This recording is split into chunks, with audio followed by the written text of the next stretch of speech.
Welcome back, everybody. I'm going to pull back so my frightening face doesn't scare everybody off. It's John Suntress and Word Balloon Live. Welcome again. And man, it's been forever, Ryan Stegman, but welcome to Word Balloon. Great Thanks to for see having you. me. Great to see you. Totally, man. One of our favorite artists, but also has become one of our favorite podcasters as well. I love that you're doing that, man. I think that's awesome. And here I'm going to even put up the there it is, Stegman and Friends.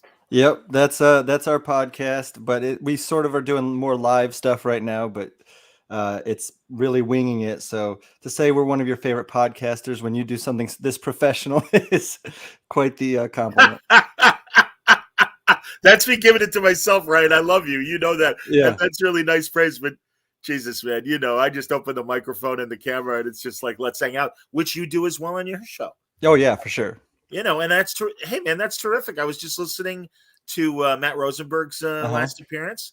And also I know, there's a million things to talk to you about, but also in addition to doing Stegman and Friends and doing the podcast and doing the live streams that you do, it's every Thursday. Am I correct?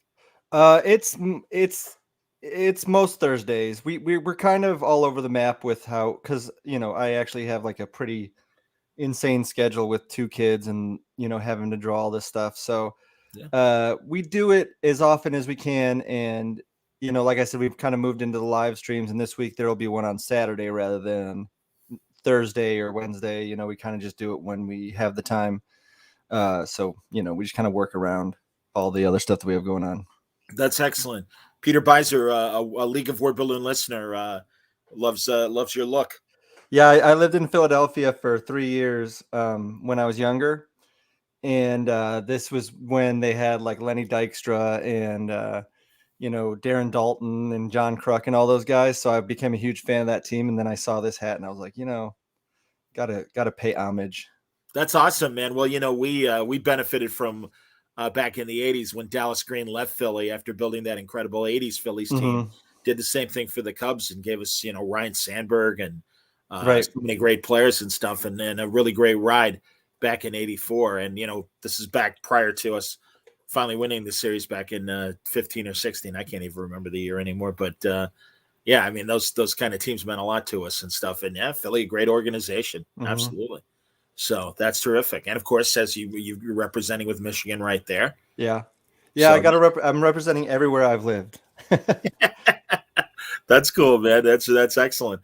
Well, let's at first I want to, so you do the podcast, Donnie is on occasionally. Who else is on the show?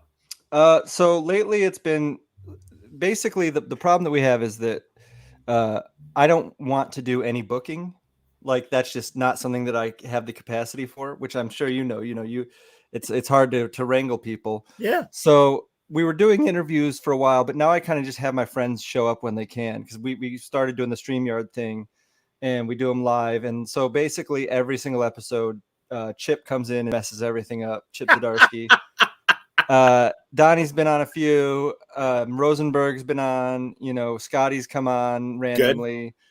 We've got a bunch of other guys that I just send the link out to all my creator friends and say, hey, if you can join us. Charles Soule has been on. Sure. So that's kind of the idea, is just whoever's available, come join in, and it'll just be like a free flowing conversation rather than me trying to do research for, trying to find time to do this stuff. Excellent. Here, Smodo says, big Stegman and Friends fan. Really enjoyed the insight into Venom, or info of Venom. Or no, it is into Venom. Yeah, that was so one of the things that we want to do, and we'll be doing it with Vanish, is we wanted to do like director's commentary on issues. So we did do that on issue 1 of Venom, which you can find on our YouTube page at youtube.com/StegmanR. And I think that's our most popular video. So, but it actually ended up being so much work that we were like, we do these things and then we're like, well, that was too much. We have other jobs we have to do. Yeah. But now we have guys that we're paying to do this stuff. So that'll be something for the future for sure. That's excellent, man. Well, and again, you can rely on pointing a camera to whatever you're drawing, and I know you do that. Yeah. And truly, people love that. I'm sure you've watched Dave Johnson and Jeff Johnson and Panosian do their drink and draw show. And really, man, it's just a pleasure to hear them bullshitting while they're they're all sketching and stuff, and it's outstanding. So no, and I know Scotty does his sketch shows and everything where he's drawing stuff. I think it's great, and I think it's a wonderful way for the artists to get work done while also kind of gathering the fans and showing them what's going on. I mean, what I do all day anyway while I'm drawing is I talk to my friends, and we're just bullshitting, and you kind of you just are all making jokes and nobody's getting too serious. And with this StreamYard thing, we're able to like let fans in to talk to us. So it's like a really cool community thing. I think it's just fun. Like we've got a good group of guys that show up to every single one, and they come on and they talk to us, and we have fun with them. And it just feels like something I would have wanted to be a part of when I was younger. Dude, absolutely. And growing up as I did decades earlier, reading Amazing Heroes in the Comics Journal, that's really what I modeled Word Balloon off of. And it's like, if they were, and a lot of those really were just transcripts of conversations back and forth. And that's the vibe I'm going for and everything. So no, I think it's great. Here, a word from your nemesis, Chip Zdarsky. Ryan, I wish you would always point the camera at what Did you take care of what I said, my stipulation for being on the show, which is to delete your conversation with Chip forever? No, you didn't. Oh, no. Well, I gotta go. Off. I was going to say no walk. Absolutely. Hey, man, honestly, what you're all doing right now, in addition to whatever time you have to do mainstream and forgive the division, but you know what I mean, DC and Marvel stuff, the Substack thing is very intriguing. I'm thrilled that you guys have this opportunity to get funded up front to make some interesting things. And in fact, here, let's see, where is it? Hallowfield says the newest Substack Vanish pencils are amazing. So Vanish is your Substack book, right? Give me the 10-cent pitch first about. Oh man, I stink at pitching. It's basically like sort of if you took the X-Men and Harry Potter and you mashed them into one and then added Inglourious Bastards into it. So you got your main character who's like sort of this, he's got magical powers, sort of a Doctor Strange type magic. Cool. He comes from a magical world, but the magical world gets destroyed, and he eventually defeats the ultimate villain, and he is kind of messed up from this forever because he's basically like a child star. And so it's kind of his story as we're in the future now, and he's kind of losing it. He's falling apart because he was this famous, 13-year-old, and now he's just, a guy, and he's dealing with that. And, obviously if you've seen any of the art, there's lots of superheroics and all that kind of good stuff, but it's dark. I like to say it's me and Donnie's emo bullshit that we do, So what is the name of your publishing company now? KLC Press. KLC Press. Excellent. And I'm assuming you formed this and then the Substack offer came. How did that all work out? It actually, yeah. So we were going to do a Kickstarter. We were going to do what Scott Snyder did with Noctera. Pretty much just going to rip him off. I told him straight up that that's what I was going to do, and he said it was okay. So, so we were going to do a black and white director's cut of the first issue, just to help me to get paid while I was making this book that we were then going to release at Image, which we still are going to release at Image. Okay. Yeah. But we had the what's it called? Kickstarter page was made, and it was fully ready to go, 100% ready. And then, we got the call from Substack, and they were like, "Hey, don't do that." And we were like, "Well, we just are about to hit the button, basically, like literally about to hit the button the next day." And they kind of gave us an offer, and then Donnie was like, "What are you talking about?" Because the offer, I relayed it to Donnie initially because he wasn't on the phone. And then he kept saying, "What are you talking about? No, we have to launch this thing. We already, did all this work." And then I said, "Let's just get on the phone with Nick Spencer, and, we'll see what he has to say." And then 5 minutes into the call, Donnie was like, "Oh yeah, we're doing this thing." And that's great.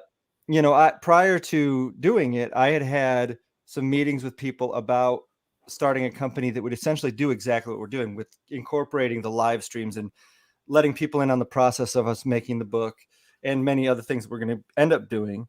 And we were like, I was going to have to start going to investors, like investor meetings, and pitching these, rich guys. And, that didn't seem very fun.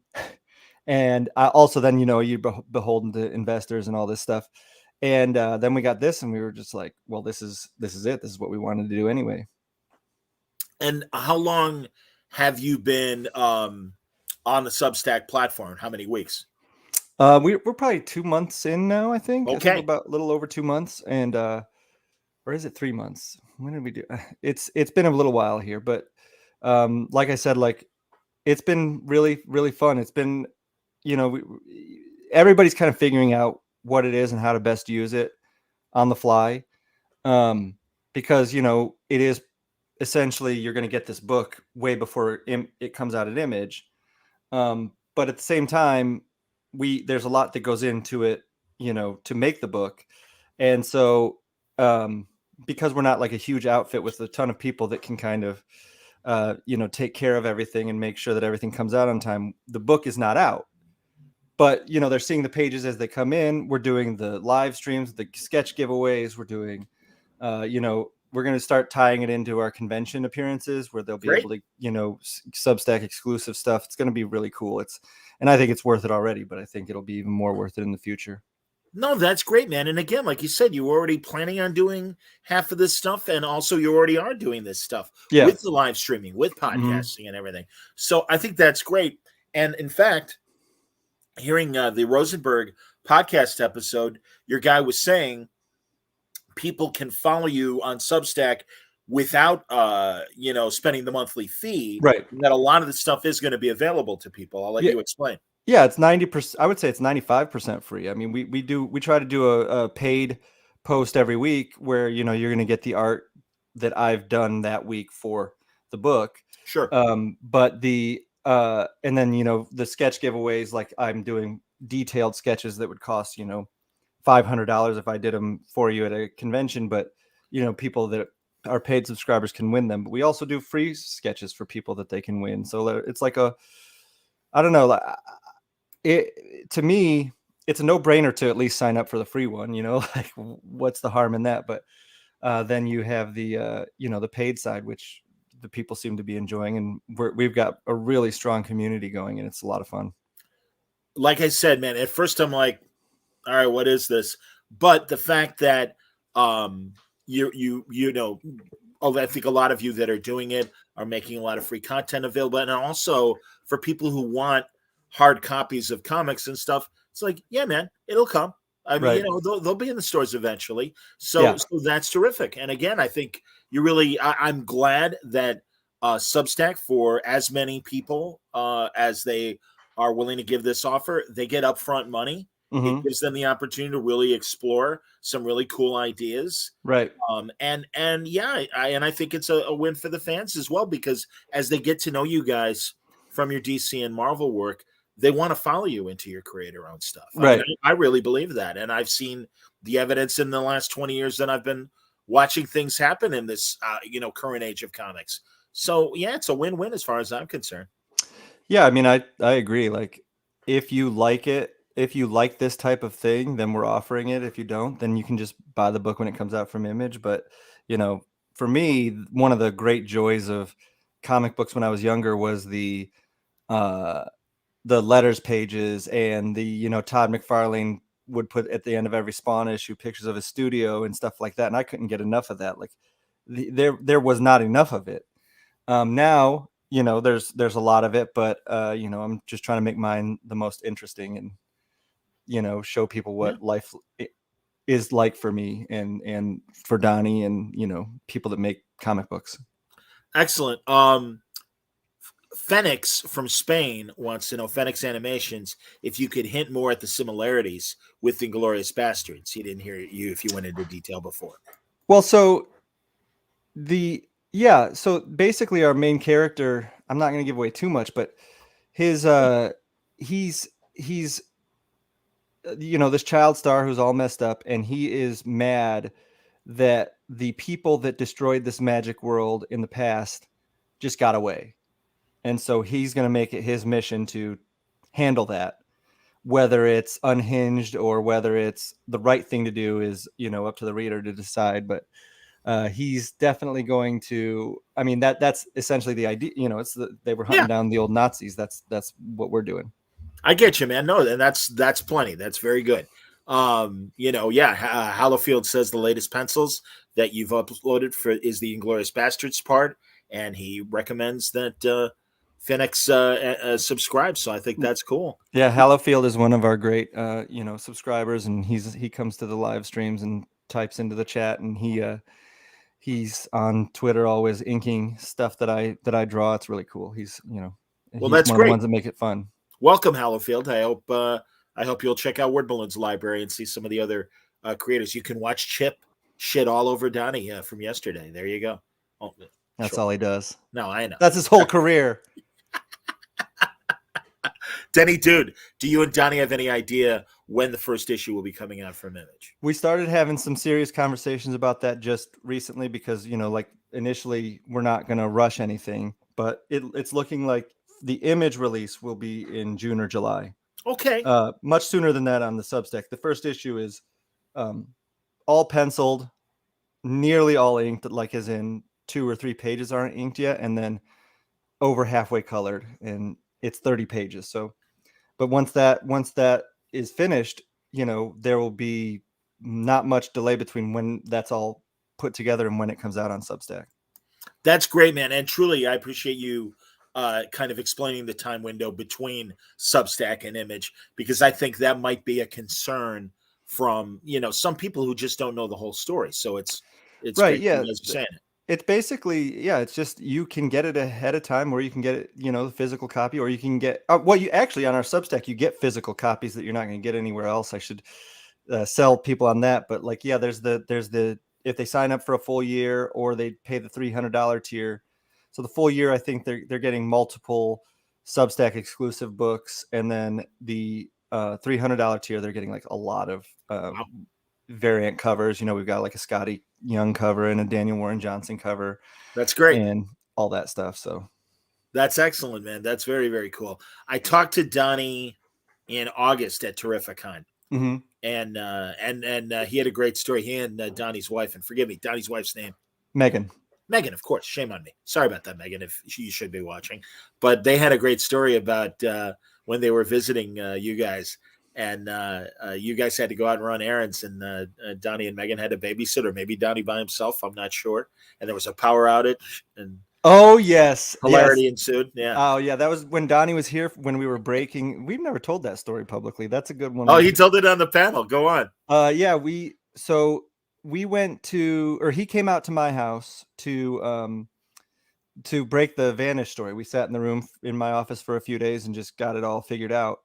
And he, at one point, I can't remember why it happened. I think my wife had something to go to, and it was just poor planning on my part. Oh, I had to go to the first meeting for, I was going to be a baseball coach for my son, and I had to go to this meeting to do this thing.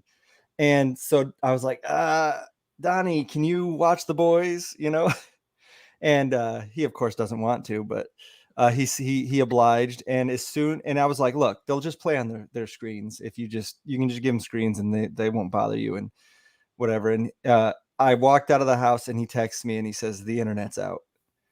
And I'm like, no way. He's just messing with me. And I start looking at my phone and I'm looking at the outage map, and it was out, and then it kept coming in and then going out. So he essentially ended up having to like hang out with my 2 sons who he barely knows at all and deal with a 10-year-old and a 7-year-old and try to talk to them. It's like kind of like Uncle Buck or something, Sure. But in the end, I think they were all happy about it. So that's good. Jesus. No, it was very funny to hear, and I can appreciate that. Ryan, I forget your wife's name. Forgive me. It's been a while. Aaron. Yeah. Karen or Aaron? Aaron. Yes. Yeah. Excuse me, because I know I've met her before as well. God, and it's funny. We had to think about it for a second, and luckily we did see each other at Terrificon 2 years ago.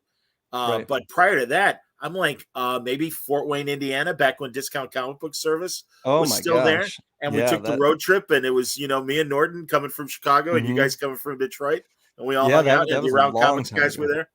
I was a nobody then, but you still talk to me, John. Shut up. Yeah. Whatever. I mean, seriously, man, I got some great shots of the kind of sketches that you do. I mean, look at this shit. Are you kidding me? Look at this, for Christ's sake. And this That Batman's Thor. one of the best. Oh man, all that. Yeah, the Batman's badass. Absolutely. I'm sorry if it's a little fuzzy, everybody. I suck at that sometimes. I did it to Stegman yesterday with a Devil's Reign covered for the Marvel event he's got coming up. But also, and we didn't talk about this off the air, but am I right? Are you going to do Bill Cox's online show next weekend, the 13th and the 14th? Hopefully, maybe. What? Okay. I don't. Sorry if I'm, you know. It's possible. Am I announced as such? I have people that do the stuff for me. So. Felix will be moderating the hour if you're doing it. Okay, then yes. Yeah, Okay. Felix, I'm sure he's told me. I've got so many moving parts in my life right now. I don't know if you saw this today, the My Hero Academia piece that I did for the new movie. No. Oh yeah, so I did you can go to Funimation UK's Twitter to see it, or my Twitter. But I did this piece to celebrate the release of the movie, but I also like signed on to be like a, brand ambassador or something. And it's been great, but I didn't realize how much that actually entailed. Oh geez. So like all day today I'm doing that. I'm drawing my pages. I've got other jobs that I'm, taking on, and like all this crazy. It's just constant. It's nuts right now. I'm trying to find oh, here it is. I'll post it in a second. Okay. But that's excellent. I'm so glad that you're doing this, but also I can appreciate it again. What you might, what you've committed to do for Substack. No, I can't imagine how much, crazy shit you got to do. Right. On top of just getting pages done and coverage done and everything. So no, I commend you for that. But yeah, it's that kind of thing, or even what you need to do for a Kickstarter. It's those kinds of things that really kind of, I'm like, I don't know if I got, the bandwidth to do all that shit. Yeah, I went from a guy who works in his office and just draws pictures and, turns them in and then goes about his life to I have to have like multiple meetings a week. I have to get on Zoom calls and, do all kinds of stuff. But I do enjoy it. I don't mind it. It's just my favorite thing to do in the world still is to draw. And so sometimes it can get frustrating when you're like, I just want to draw. Like that's what I do. And, I'm sure that anybody that's ever ventured outside of just doing that probably feels the same. That's what amazes me about Todd. Like he switched from being like one of the best artists in the industry to being this super businessman. And it's just like, it's just so crazy to me that you could not only that you would want to do that, but that you could do it, Absolutely. No. And there are many creatives that the last thing they want to do is handle the business side of their careers. Mm-hmm. But you got to do it. I mean, and hey, man, you're talking to a guy like that, especially coming from radio. Right. I was all about being on the air and even making commercials and stuff like that. And now with Word Balloon, it's like, you better take care of your business if you really want to make this thing work. Right. So that's what we got to do. Ed has a great comment here. He loves, and I got to bring it back up, the Bat Cycle. Have you done, or would you consider doing any black and white books? Here's the Bat Cycle. I'm actually really interested in black and white books. I really like manga. Sometimes I think that my preferred, I don't know if everybody's this way, but my preferred format is I like black and white art with tones. I mean, I love having a great colorist. I think their comic colors are out of this world right now. But personally, something about the reading experience I enjoy a lot with like black and white and tones. So that is something I put out on Twitter recently. Was just I'm looking at possibly doing a separate release of Vanish that is in black and white with tones. Just for my own vanity or the thing that I like. But we also I do have a sketchbook out that's in black and white that's got a ton of pages. I won't say from what, because probably not actually allowed to have those pages in there, but it's something I did recently, and that's through comicsketchart.com. You can get that sketchbook, and it's really cool. People seem to really like it. That's great. I agree with Hallifield. He prefers black and white. I grew up on Conan. Me too. I also, all those Marvel 70s black and white magazines with tones in them and stuff. No, I love that stuff, and it really made me appreciate it back in the day. So I completely agree with that. And in fact, I just talked to Max Allen Collins about his 80s stuff with Terry Beatty on Ms. Tree. And I had forgotten that they weren't black and white per se, but they were one color.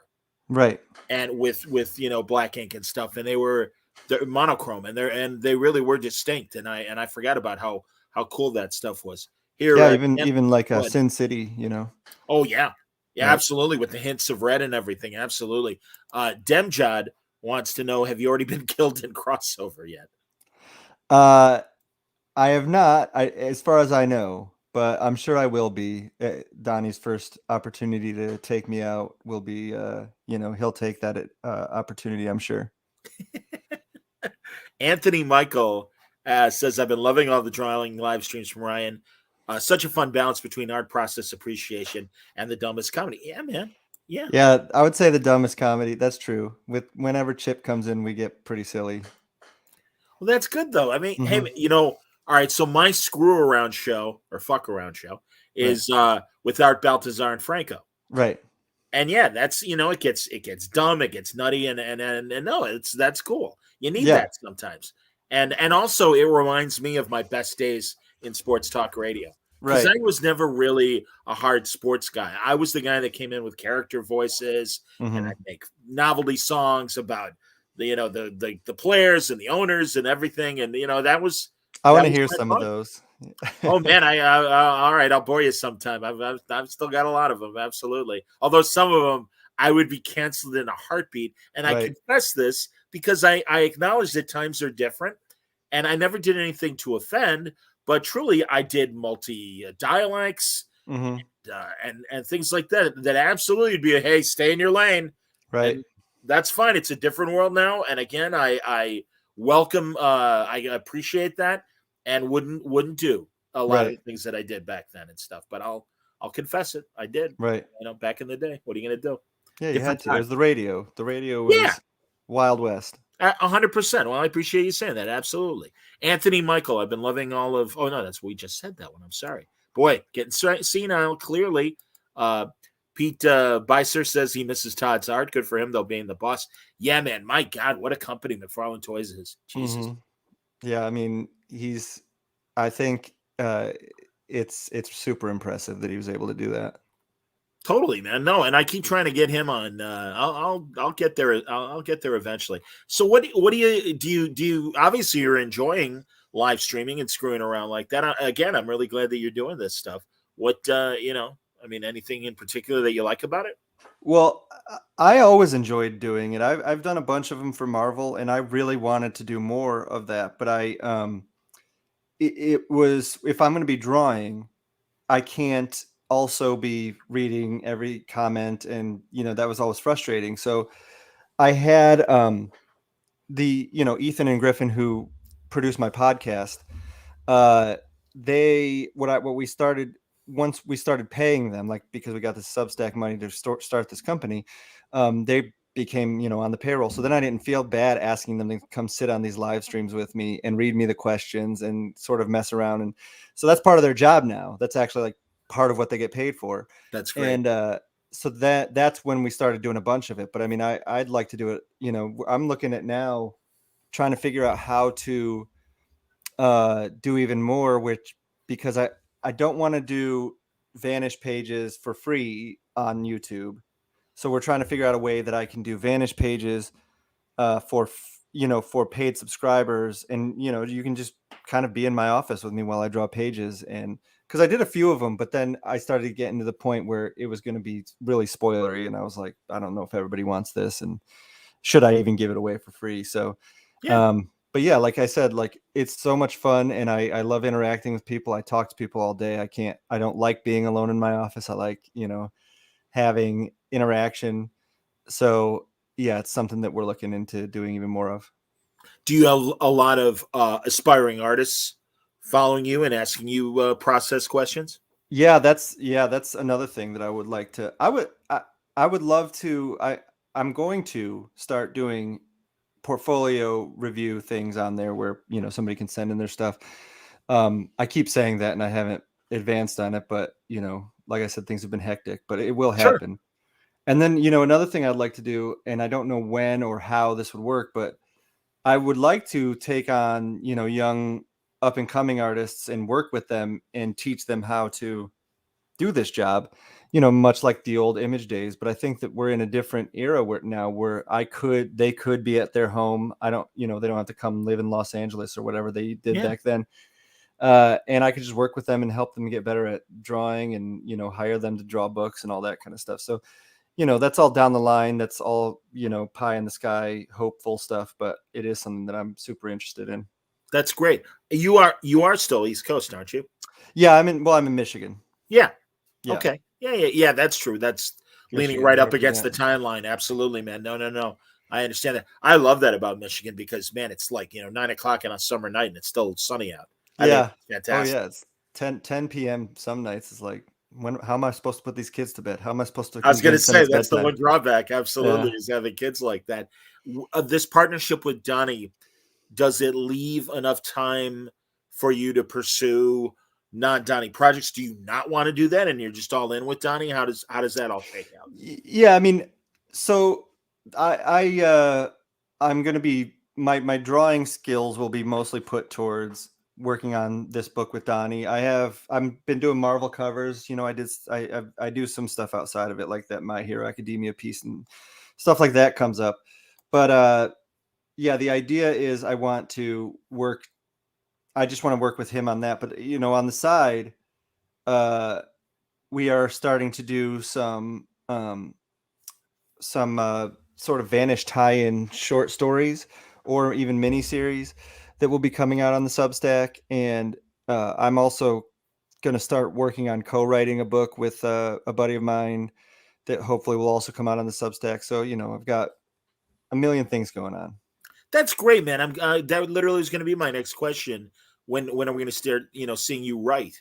Yeah. So that's wonderful to hear. Excellent. Well, I have written stuff at Marvel. It's just, it is so hard to shift gears between. I almost feel like if I really wanted to write something, I would have to take like a couple months off of drawing just to like really wrap my head around a full scale story. But because Marvel's interested in having me write more stuff, and I'm interested too. But every time I sit down to do it, I'm like, oh, I got to get back to this drawing board, and then I don't want to half-ass it and all that stuff. So, like I said, I'm going to bring in a friend, and we're going to try out, sort of co-writing with me doing designs and covers and all that stuff, and see how that goes. That's great. I was wondering when you do. First of all, Hallifield says the recent Ghostwriter was just perfect. Thank you. That was really fun. He's talking about I did a 50th or 75th anniversary piece. It was nice. Pretty neat. Yeah. Wow. When you write, do you have to start really from still a visual standpoint? Do you do breakdowns or anything like that when you're writing script, even though you may not yourself end up drawing it? So when I've written it, I will kind of. So I'll take a notebook and I'll start taking notes, and that inevitably devolves into me drawing stuff, and I'll send that along to the artist that works on it. But mostly I try to do it the right way, because I feel like I can fall back on just it. I feel like it's not a good process to get too involved in that stuff when somebody else is going to draw it, because then you're inevitably disappointed, or they didn't do exactly what you thought, and I don't want to be overbearing when I do it. So, yeah, I try to do it, what the quote unquote correct way. Okay, fair enough. Phoenix wants to know, do you let Oliver or Harrison read any of your comics? Yeah, they've read. That's your sons, obviously. Yeah, they've read Venom. Wow, Venom run. Yeah, good for you, man. they love that stuff. They're both super into manga though, so it's hard to convince them to read American comics. But Venom, I don't think that was. It was maybe there was some stuff that was a little heavy for them, but they didn't seem to care. They seemed into it. I don't know I don't know about Vanish. Like maybe we'll have to do I'll get my letterer to do a clean version or something. I understand. Okay. No, hey man, I am for the parents that take the little kids to the horror movies and stuff like that, because if anything, I don't think it desensitizes them, but I think it allows them to appreciate some of the humor behind that stuff. I just, again, most, and this is anecdotally, but most of my friends that were allowed to watch racy stuff when they were little kids. They didn't go postal. They're Oh good. yeah. They're good adults and everything. And yeah, I mean, I don't have children myself. I am Uncle Buck. You mentioned that with Right. Donnie, and I've been in that position of, all right, how do I entertain these kids Yeah. or whatever? But really, my sister pretty much had heavy handcuffs on the boys in terms of not letting them see R-rated movies until they were, 17 or whatever. And it was like once it happened, and especially being a nerd, I'm like, oh guys, now I can finally show you. Here's the Matrix trilogy. Here's Right. this and things like that she wouldn't have allowed them to see when they were kids. So Yeah, I always wonder. I'm like, what is my line? I can't figure it out because like, uh, I some of my friends were like, well, no, I'm not gonna let my kids see Dune, and I was like, well, what is it that you don't like? It's PG-13. Like, what is in there that is going to be bad for them? And I watched and I felt like it was totally fine, So I don't know what the line is for me. that's awesome. And I well, again, I do think you got to do case by case and, check out the thing before you show it to the kids. I'm totally for that. But yeah, no, I agree with you. I'm with you. Ed says, speaking of the great partnership with Downey, how do you handle a situation like the injury death threats over Venom 11? And does it make you consider the level of access you do share with your fans?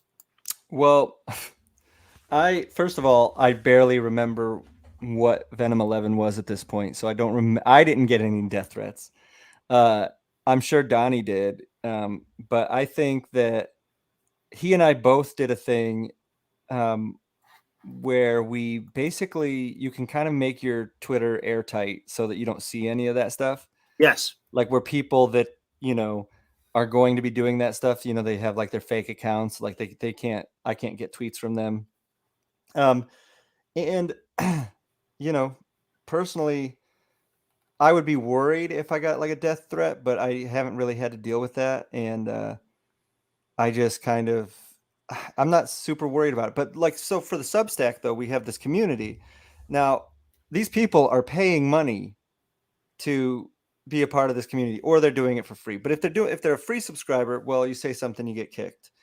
If you're a paid one, I think that it would be very confusing if you were paying money just to yell at us. I'd almost be impressed. So go for it. I hear you, man. No, and again, some people, and you're right. Thank God we can control our feed and what we see and everything. I had a moment with the Comicsgate people, and then the next day they found someone bigger to kick. Yeah, So I've always found they that you don't water that plant and it goes away. I'm hip. Absolutely. Let's see here. That's interesting. First of all, Fadi does Null rule over Oblivion because he states he's the god of the void, and Oblivion is referenced as the void. Well, this is Heavy awkward. I don't know the answer to this question, but sure. If you know what, if you come to Marvel and you become a writer, then you can make that canon. Right now, that's not necessarily canon, but somebody can make it canon at any point. So sure, it's both yes and no. It's Schrodinger's cat. Okay. Giorgio, great thing here. Ryan retweeted my nullified Venom piece and my uncle's Venom pumpkin. So it'll always be the greatest of all time in my book. That's very nice. Yeah, that's super nice. Glad to hear it. Knox wants to know, when Null fought Thor, were you trying to draw them as relative in power? I would say yes.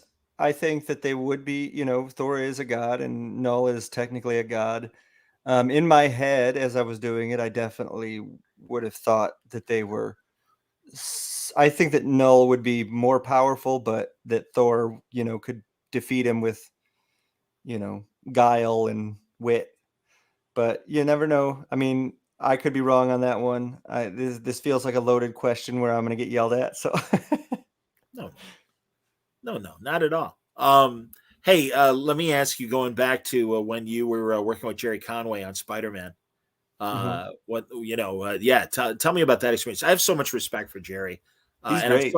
I'm so glad that he's like willing to, be as vocal as he is, not just about comics, but, social things in general. Mm-hmm. And man, I'll tell you, I mean, ever since I was a little kid, I mean, I was 9 reading the reprint of the death of Gwen Stacy. So Right. I'm like, and he was really one of my first like writers that I'm like, this guy knows what he's doing, and I'm really enjoying his stuff. Yeah. That was interesting because like they called me to offer it to me, and then they're saying it's going to be Renew Your Vows. So I'm just assuming, oh, it's Dan Slott again. That'll be really fun. And then they're like, and Jerry Conway's going to write it. I was like, what? That is crazy.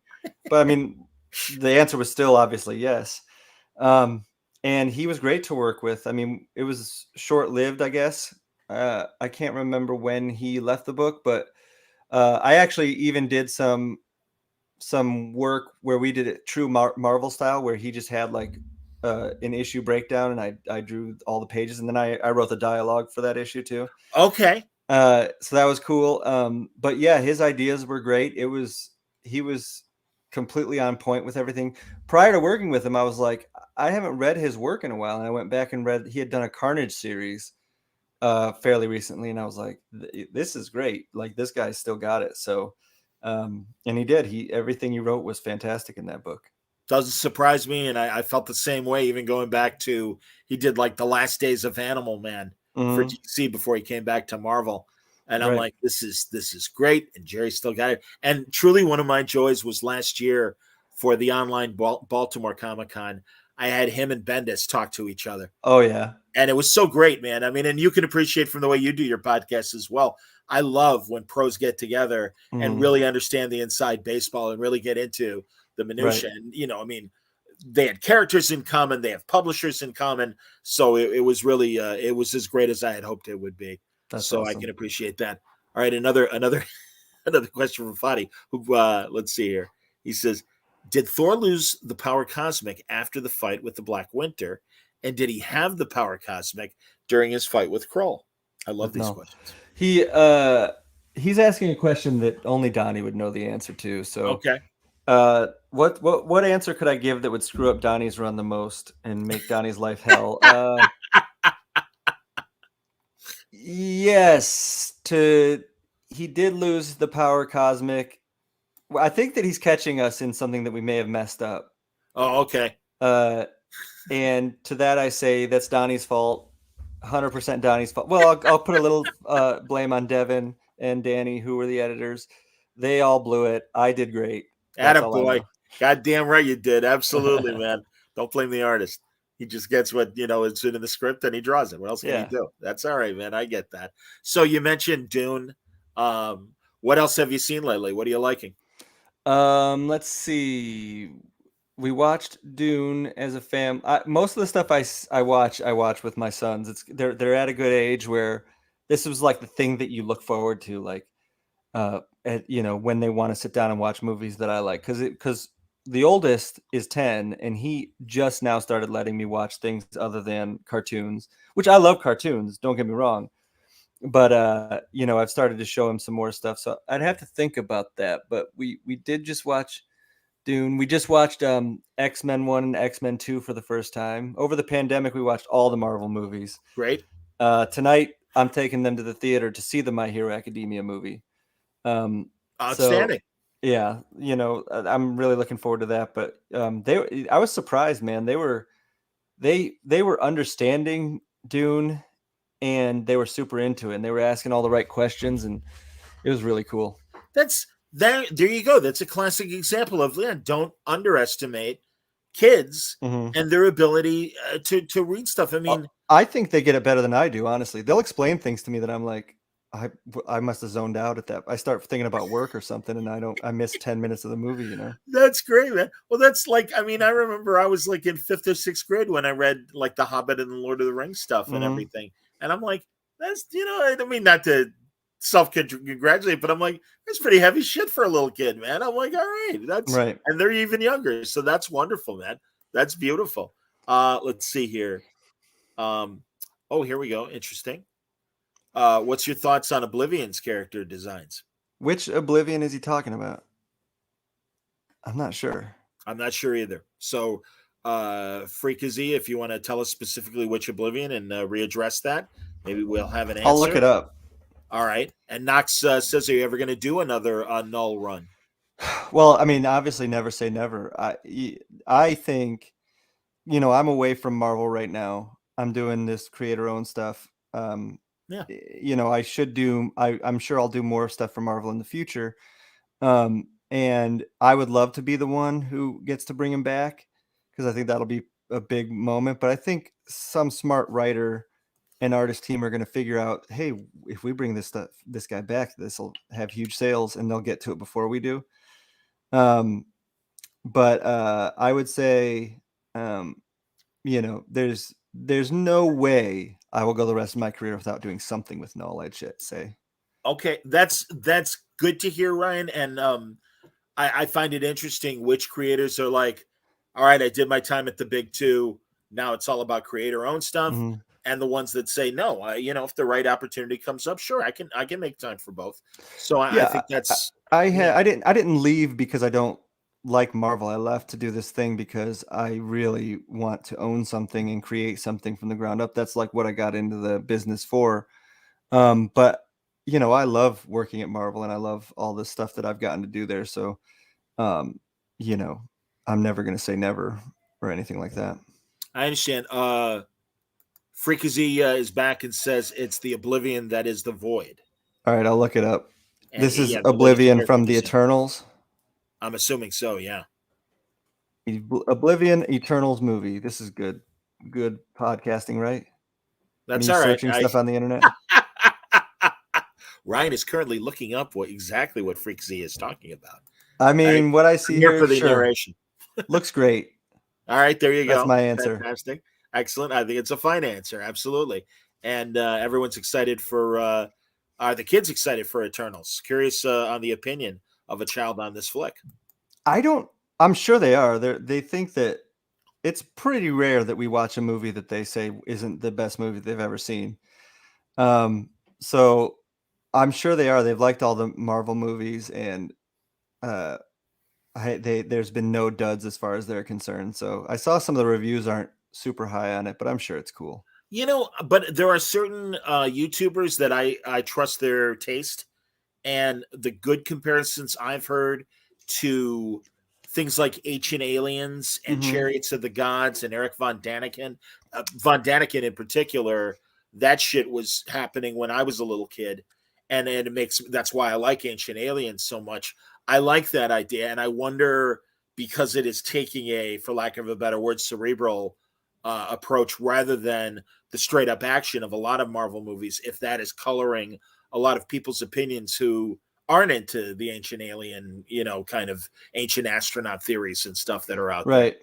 Yeah, that's kind of what I was thinking. It's definitely a departure from what they normally do, but I'm sure it's still got the same tone and everything. I hear you, man. Fadi, a lot of Thor and Null questions and the like. When Thor cut the connection of the hive mind from Null and defeated Null, would you say that version of Thor is above Null? Okay, cut the connection of the hive mind from Null.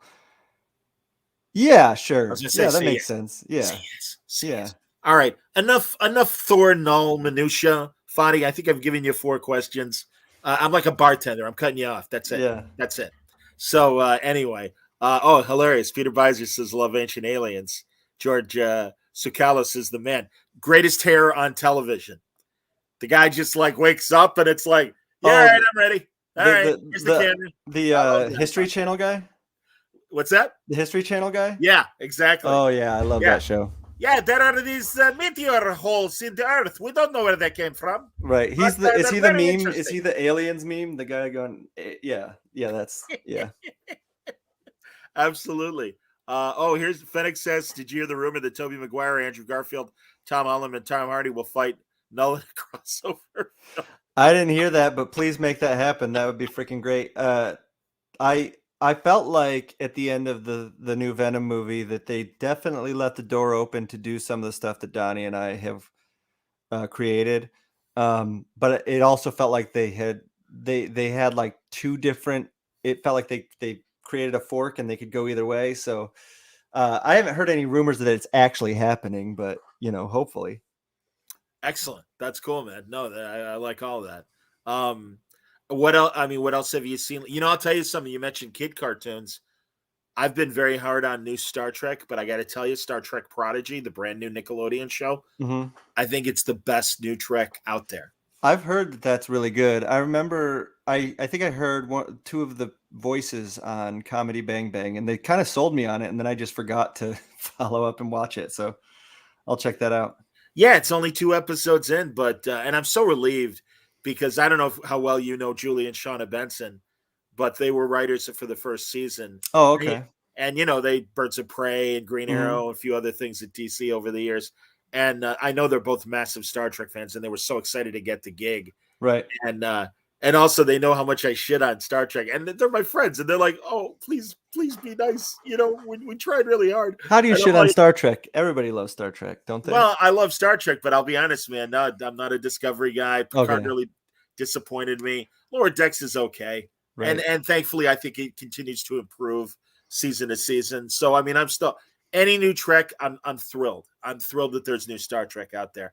I just wish it was written a little better for my taste, but that's me. Right. What are you gonna do? So, this is fun. Hollowfield wants to know, and I saw this. I'm assuming you might have as well. Did you see the Morbius trailer yet? I did not, but this is like a whole thing with my live stream and podcast and everything. That the two producers are obsessed with Morbius. Well, they're obsessed with Jared Leto, but like I guess in an ironic way. But they constantly bring him up and make me talk about Jared Leto, and they make me watch the Morbius trailers and all this stuff. And I was just kind of thinking, when I saw it was up, I was like, you know what? I'll save that. I'll watch it just before we do a live stream so that I can it can be fresh in my mind, and we can talk about it then and make fun of Jared Leto and what a dork he is. I understand. How do you feel about it? Are you excited for that movie? Yeah, honestly, I like it. I mean, I am excited, and I'll be honest. At first, I'm like, do I want to see a Morbius movie? I don't know, but no, right. It looks fun. It really does. And I'll confess, I haven't seen the second Venom movie yet. But hearing you, it sounds like speak positively about it. Are you sure I spoke positively about it? I said they might use some of my stuff. I did not say anything positive about that movie. I love it. That's fantastic, man. Let's see. Yeah, sorry, I'm not. Guess what? I'm not taking any more null questions. I'm throwing the flag down on null questions. Enough. Seriously, go talk to Ryan and go talk to Donnie on their podcast more about goddamn null. All right. Phoenix, I know this looks like changing the subject, but I promise it's not. No, change the subject. Do you guys know about Todd Diamond? I don't know about Todd. This feels like a trap. But yeah, I was going to say it's a trap. Phoenix Animation seems like a nice guy, so I'm going to say it's not a trap, but I have no idea what that is. There you go. Oh, this is interesting. Ed wants to know, although I would say that you've already delved into this, he likes Prodigy. Any interest on your own, Rye, as far as art in a sci-fi genre? Again, I think you've already been exploring that with Venom and other things. Yeah, I mean, I don't think that I've done. I would never want to draw a Star Trek book, for example, because it's a lot of there's not enough people punching each other. But sci-fi where they punch each other is right up my alley. So that's kind of my answer. Is that there has to be action, or I'm out. But I like drawing science fiction-y crazy stuff. Yeah, no, I can appreciate that. And I would imagine, I think your style would, I mean, obviously you like drawing big, ugly monsters. So that's for sure half the genre. So that's great. But I am an old fashioned space opera, Flash Gordon kind of guy. And, that had more fisticuffs than and then sword fighting even than Star Trek. I don't know if anything retro like that would interest you. Wally Wood, with his old sci-fi, I'm always super into that stuff.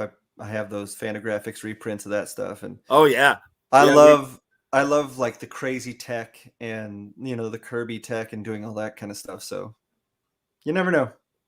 That's awesome, man. Fantastic. What else? How about DC stuff? DC TV or film? What about it? CW? Do you watch the CWs? Do your boys watch the CW stuff? No, I have not seen. I used to see the ending of The Flash when I would watch iZombie back in the day, but that was. I understand. I haven't gotten into any of those. Again, the producers of my podcast are always telling me that I need to watch it. It's just there's only so many hours. I basically get about 30 minutes to an hour of TV a night, and it's usually with my wife. and it's usually, something that we have to agree on, and she's never going to agree to the Flash. So it's kind of out of the picture right now. No, I understand, and I'll be honest. That's not with the issue of a companion, but work has kept me from watching anything longer than an hour of network television where I can zip around and stuff. And yeah, I'll be honest. I've been way behind on a lot of movies, even ones that have made it to HBO Max and other streamers first, Disney Plus, because I don't have the time to sit for a 2-hour movie. Right. So, absolutely. This is funny.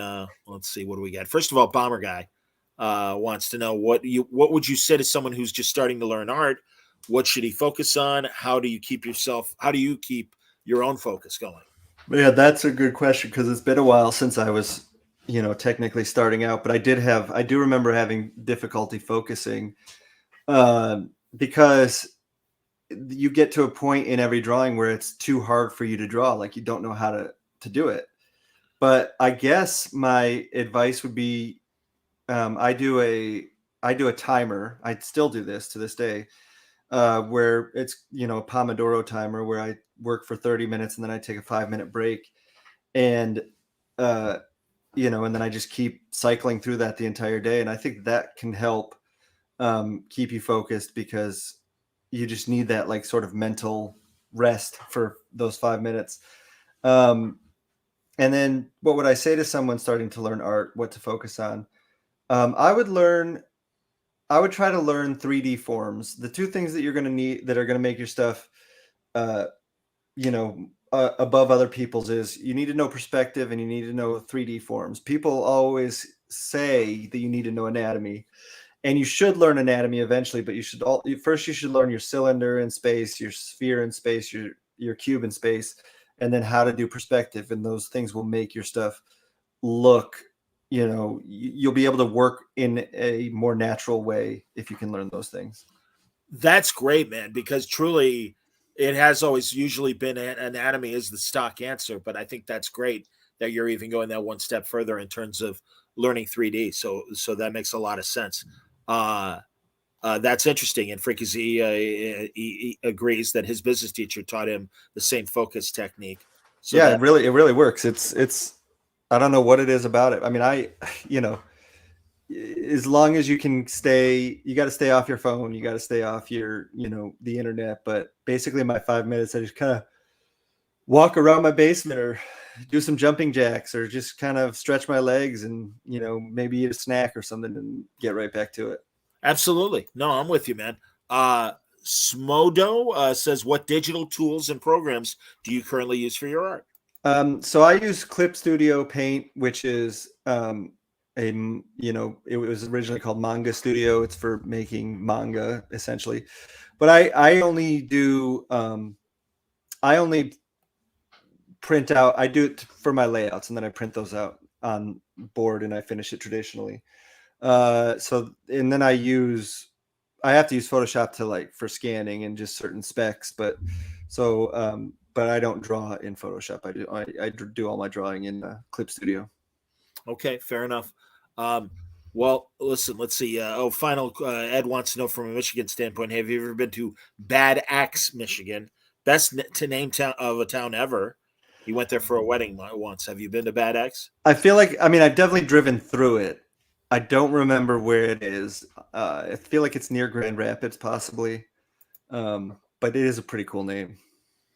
Okay, and Hallfield, I guess, did a buyer's comparison between Clip Studio and Procreate, and he just got Clip Studio himself, so that's cool. Well, Clip Studio, I have a Cintiq and I have Procreate on my iPad, which is also a really interesting program. It's just I've grown comfortable with Clip Studio on my computer, and that's where I'm at. But I dabble with Procreate for sure. When you do sketches, are you doing them digitally and printing them out? How are you?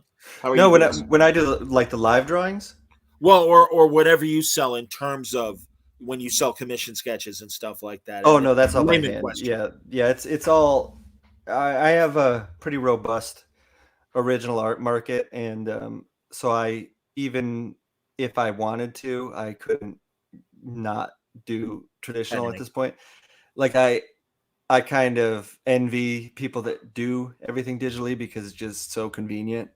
And someday, maybe I'll make that leap if I'm rich enough to lose that other income. But I really like selling my stuff for money.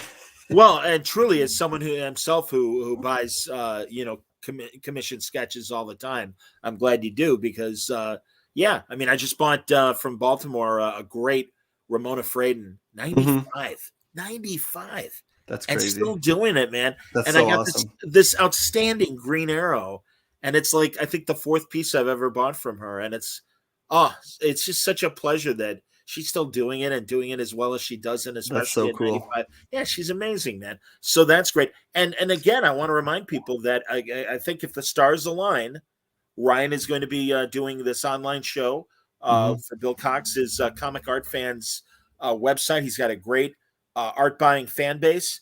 And I believe Ryan and Felix will be doing an hour talking and selling Ryan's stuff. So as always, if you enjoy commissions, I mean, I'm going to show you again some of the stuff I plucked just doing a Google search. But I mean, and again, forgive it if it's a little out of focus. I apologize. But I just honestly, Ryan, as always, I love these sketches. I think they're amazing, and I'm glad you are still working in pen and paper. Because, Yeah, we it's fun. absolutely no, and that's classic shit, man. Well, congratulations! I'm really excited for Vanish and what you guys are doing on Substack. I am thrilled that I can call you a podcast brother as far as Stegman and Friends, and I count the videos and the live streams just as much as traditional podcasting as far as I'm concerned. Well, thanks, So man. absolutely, and great catching up, man. Truly, all the Yeah, best. for sure. Let's hope that soon we'll. I don't know if you have any already nailed down. Are you coming to Chicago for C2E2? I am not because I'm going to be doing Emerald City, but I might come into Chicago just to like go have dinner with people and stuff. So we'll see. Man, I'll let you know.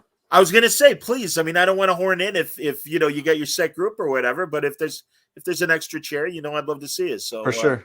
Absolutely. So best Aaron and the kids, and I hope everything's going well. And Donnie, and really excited for this business initiative you guys got going with Substack and beyond. And as always, keep up the great work, man. Thank you.